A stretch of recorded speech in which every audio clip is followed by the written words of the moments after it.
Digital સેવા Gujarati YouTube ચેનલમાં તમારું હાર્દિક સ્વાગત કરું છું અને આજના વિડીયોમાં હું તમને ચૂંટણી કાર્ડ ઓનલાઈન કઈ રીતે બનાવવાનો છે શીખવાડવાનો છું.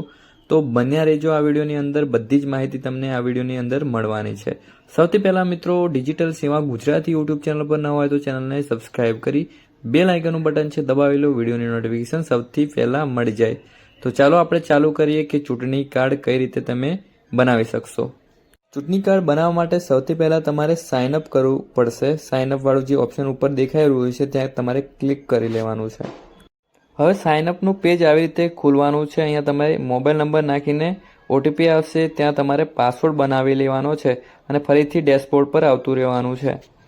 ડેશબોર્ડ પર આવ્યા બાદ તમારે લોગિન વાળું જે ઓપ્શન દેખાઈ રહ્યું છે ત્યાં લોગિન કરી લેવાનો છે આઈડી અને પાસવર્ડ નાખીને. જેમ કે આઈડી નંબર હશે તમારો મોબાઈલ નંબર, પાસવર્ડ તમે જે ક્રિએટ કર્યો હશે એ. સક્સેસફુલી લોગિન થયા બાદ તમારે અહીંયા ફોર્મ નંબર 6 તમને અહીંયા જોવા મળવાનું છે. તો જોઈ શકો છો અહીંયા ફોર્મ નંબર 6 વાળા ઓપ્શન પર તમારે ક્લિક કરી લેવાનું છે. તો અહીંયા તમારે સ્ટેપ 1માં તમારે અહીંયા સ્ટેટ સિલેક્ટ કરી લેવાનો રહેશે. તો આપણે ગુજરાત સિલેક્ટ કરી લઈએ. પછી આપણે જે જિલ્લામાં આવતા હોય એ જિલ્લો નાખી લેવાનો છે. અહીંયા તમારે વિધાનસભા સિલેક્ટ કરી લેવાની છે. અહીંયા ગોધરા, હાલોલ, કાલોલ, મોરવા, હડપ, શહેરા જે તમારે જે ડિસ્ટ્રિક્ટમાં લાગતી હોય એ તમારે સિલેક્ટ કરી લેવાનું રહેશે. તો આપણે ડેમો તરીકે હાલોલ લઈ લઈએ. પછી નેક્સ્ટ વાળા ઓપ્શન પર ક્લિક કરી લેવાનું છે. હવે જેમનું તમે ચૂંટણી કાર્ડ બનાવો છો એનું તમારે અહીંયા નામ લખી લેવાનું છે. તો હું ડેમો તરીકે મારું જ નામ અહીંયા ટાઈપ કરી રહ્યો છું. તો અહીંયા તમે ઇંગ્લિશમાં ટાઈપ કરશો એટલે અહીંયા ગુજરાતીમાં તમારું ટ્રાન્સલેટ થઈને આવી જશે. તો આ તમારે ઉપર ઇંગ્લિશમાં જ ટાઈપ કરવાનું રહેશે એટલે નીચે ગુજરાતીમાં આવી જશે. અહીંયા તમારે 2 MB કરતાં ઓછો તમારે અહીંયા પાસપોર્ટ સાઇઝનો ફોટો છે અહીંયા તમારે અપલોડ કરી લેવાનો છે. અહીંયા તમારે પોતાની જાતે સેટ કરી લેવાનો છે પાસપોર્ટ સાઇઝનો ફોટો. પછી સેમ વાળા ઓપ્શન પર ક્લિક કરીને ફોટો અપલોડ કરી લેવાનો છે. પછી અહીંયા નેક્સ્ટ વાળા ઓપ્શન પર ક્લિક કરી લેવાનું છે. હવે સ્ટેપ 2માં મિત્રો સ્ટેપ 3માં મિત્રો તમારે અહીંયા રિલેટિવનું નામ તમારે અહીંયા ટાઈપ કરી લેવાનું રહેશે. તો આપણે ફાધરનું નામ લખી શકીએ, મધરનું, હસબેન્ડ, વાઈફનું તમે નામ લખી શકો છો. તો આપણે અહીંયા પોતાના પપ્પાનું નામ લખી લઈએ. અહીંયા સરનેમ ટાઈપ કરી લઈએ ઇંગ્લિશમાં એટલે ગુજરાતીમાં ટાઈપ થઈને આવી જશે.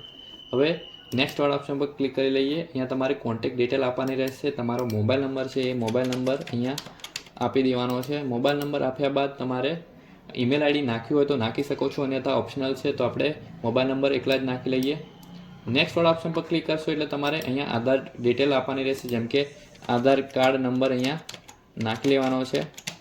અન્યથા આધાર કાર્ડ ન હોય તો આઈ એમ નોટ એબલ ટુ વાળું ઓપ્શન પર સિલેક્ટ કરી લેવાનું રહેશે. પણ અત્યારે બધા પાસે આધાર કાર્ડ હોય છે તો આપણે આધાર કાર્ડ નંબર નાખીને નેક્સ્ટ વાળા ઓપ્શન પર ક્લિક કરી લઈએ. અહીંયા તમારે જેન્ડર સિલેક્ટ કરી લેવાનું રહેશે. મેલ હોય તો મેલ, ફિમેલ હોય તો ફિમેલ તમે સિલેક્ટ કરી શકો છો. તો આપણે મેલ સિલેક્ટ કરીને આપણે આગળ વધીએ. અહીંયા તમારી બર્થડે ડેટ આવશે. બર્થડે ડેટ નાખ્યા બાદ મિત્રો અહીંયા તમારે બર્થડે ડેટની પ્રૂફ માટે તમારે અહીંયા અપલોડ કરવાનું રહેશે પોતાનું આધાર કાર્ડ 2 MB કરતાં ઓછું. હવે નેક્સ્ટ વાળા ઓપ્શન પર ક્લિક કરી લઈએ. અહીંયા તમારે એડ્રેસ ફિલઅપ કરી લેવાનું રહેશે. તો મિત્રો અહીંયા તમારે ઇંગ્લિશમાં એડ્રેસ તમારે સિલેક્ટ કરી લેવાનું છે. તો હું ડેમો તરીકે અહીંયા હાઉસ નંબર, સ્ટ્રીટ એટલે કે શેરી, વિલેજ, તો હું ડેમો તરીકે પોતાનું એડ્રેસ સિલેક્ટ કરી લઉં. તો તમારે મિત્રો પોતાનું જે એડ્રેસ નાખી લેવાનું રહેશે. પોસ્ટ ઓફિસ તમારી નજીકની હોય એ પોસ્ટ ઓફિસનું નામ, તમારો એરિયા પિનકોડ, તહેસીલ એટલે કે તાલુકો. તો મિત્રો અહીંયા તમે એડ્રેસ ફિલઅપ કર્યા બાદ તમારે ડિસ્ટ્રિક્ટ સિલેક્ટ કરી લેવાનું રહેશે. ડિસ્ટ્રિક્ટ સિલેક્ટ કર્યા બાદ તમારે રહેઠાણનું જે પ્રૂફ છે એ રેસિડેન્સનું પ્રૂફ છે તમારે અપલોડ કરી લેવાનું રહેશે. એ પણ તમારે અન્યથા આધાર કાર્ડ જ અપલોડ કરી લેવાનું રહેશે. આટલું કર્યા બાદ મિત્રો તમારે અહીંયા નેક્સ્ટ વાળા ઓપ્શન પર ક્લિક કરી લેવાનું રહેશે. અહીંયા કોઈ ડિસેબિલિટી હોય જેમ કે લુલું કે કોઈ લંગડું હોય એનું જે ડિસેબિલિટી આપી શકો છો, અન્યથા ઓપ્શનલ છે, ન નાખો તો પણ ચાલી જાય. નેક્સ્ટ વાળા ઓપ્શન પર ક્લિક કરી લઈએ.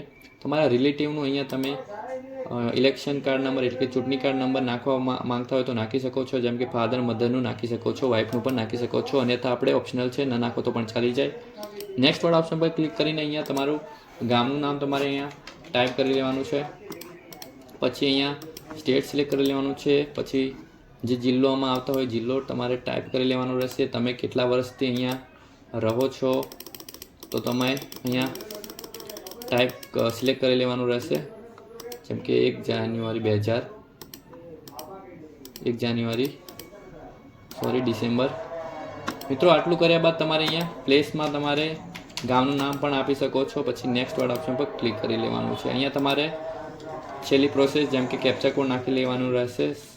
તો આપણે કેપ્ચા કોડ નાખી લઈએ.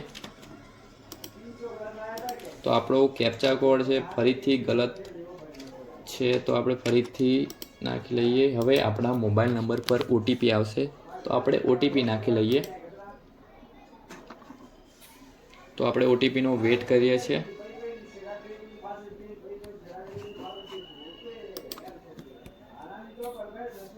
મિત્રો તમે અહીંયા ઓટીપી નાખશો અને પ્રિવ્યુ એન્ડ સબમિટ કરશો એટલે તમારું એપ્લિકેશન છે એ સબમિટ થઈ જવાનું છે. પહેલાં તો તમારે જે ડિટેલ ભરી છે બરાબર રીતે જોઈ લેવાની છે, પછી તમારે સબમિટ કરી લેવાનું રહેશે. સબમિટ થયા બાદ મિત્રો તમને રેફરન્સ નંબર આપશે. એ રેફરન્સ નંબરનો તમારે સ્ક્રીનશોટ લઈ લેવાનો છે. સ્ક્રીનશોટ લયા બાદ મિત્રો તમારે ફરીથી ઇલેક્શનનું જે વેબસાઇટ છે તમારે પોર્ટલ ખોલી લેવાનું છે અને અહીંયા તમને ટ્રેક એપ્લિકેશન સ્ટેટસનું ઓપ્શન તમને જોવા મળવાનું છે. તો આપણે અહીંયા રેફરન્સ નંબર જે તમે સ્ક્રીનશોટ લીધો હતો એ રેફરન્સ નંબર તમારે અહીંયા ટાઈપ કરી લેવાનું છે. પછી તમે સ્ટેટ સિલેક્ટ કરી લેવાનું રહેશે. અહીંયા સબમિટવાળા ઓપ્શન પર ક્લિક કરશો એટલે તમારું જે એપ્લિકેશનનું જે સ્ટેટસ છે તમે અહીંયાથી ટ્રેક કરી શકો છો. તો બધી જ માહિતી મિત્રો આ રેફરન્સ નંબરમાં આવવાની છે. અને તમે જો તમારો ચૂંટણી કાર્ડ નંબર જનરેટ થઈ ગયો હોય તો તમે અહીંયા ઇપિક ડાઉનલોડિંગવાળા ઓપ્શન પર આવીને તમે અહીંયા ચૂંટણી કાર્ડ નંબર નાખશો એટલે તમારું જે ચૂંટણી કાર્ડ છે એ ડાઉનલોડિંગ થઈ જશે. તો મિત્રો આવી રીતે તમે પોતાનું જે ચૂંટણી કાર્ડ છે એ ઘરે બેસીને બનાવી શકો છો ઓનલાઈન. તો કેવી લાગી આજની માહિતી મને કમેન્ટમાં જરૂર જણાવજો. અને આવી વિડીયોની સાથે મળીશું. જય હિન્દ, જય ભારત, જય જય ગરવી ગુજરાત. તમારે ચૂંટણી કાર્ડમાં કઈ રીતે નંબર નાખવાનો કે કઈ રીતે તમારે એડ્રેસ ચેન્જ કરવાનું છે એ તમારે વિડીયો અલગથી જોઈતો હોય તો મને કમેન્ટમાં જરૂર જણાવજો. તો ચાલો આ વિડીયોની સાથે મળીશું. જય હિન્દ, જય ભારત, જય જય ગરવી ગુજરાત.